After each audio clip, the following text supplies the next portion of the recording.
Indonesia has a clear message for US President Joe Biden. Stop your Russia obsession and do something about China. This is why Indonesia keeps refusing to condemn Russia and is bringing big regional powers against China. Hi and welcome to TFI Global, the foreign affairs and geopolitical analysis arm of the TFI Media Group. I'm your host, Vedika. Let's begin.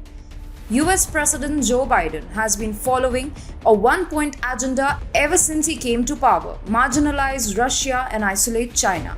He has even been forcing the likes of Indo-Pacific powers like India, Japan, and the ASEAN to condemn Russia, even though these countries are concerned about Chinese belligerence. Yet, Biden's efforts are failing. Indonesia, the largest ASEAN country, insists on refusing to condemn Russia and focusing on China instead. Therefore, Indonesia is now bringing together a group of 14 nations to counter Beijing. The US and Indonesia hold annual bilateral military exercises called the Garuda Shield. This year, the 16th edition of the annual war games will be held in August. However, there is one important difference this time around. Indonesia is expanding and diversifying the annual military exercise. In a news release on Thursday, the Indonesian army said that the annual war games are being expanded to 14 participating countries. Military personnel from the United Kingdom, Australia, Japan, Malaysia, Singapore and Canada will be joining the annual military exercises this time around. By bringing in China, hating countries like Singapore, Malaysia, Australia and Japan, Indonesia is ensuring that the Garuda Shield remains an anti-China exercise at its core. It doesn't want Biden to dilute the anti-China tilt of the annual war games and bring in the Russia angle. On one hand, Indonesia wants to host anti-China platforms, and on the other hand, it insists on not condemning Russia. Biden has used all diplomatic tools, including moral policing, in order to get Indo-Pacific countries to slam Russia. The US has been pushing the Southeast Asian nations and other regional powers like India to join the Western world's sanction against Russia. But last month, Indonesia made it clear that it had no plans to sanction Russia.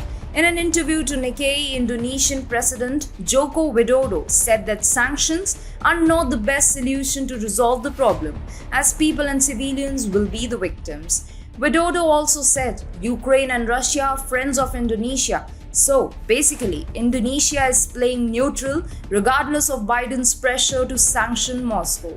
Well, there are three main reasons. Firstly, Indonesia and China share a bitter maritime dispute over the Natuna Islands in the South China Sea.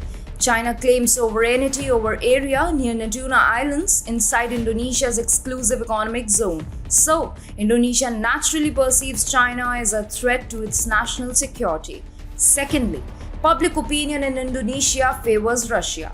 A story that characterizes Russia as a dutiful husband, Ukraine as a disloyal ex-wife, the US as the other man in disputed territories of Luhansk and Donetsk, and Crimea as the kids of Russia and Ukraine.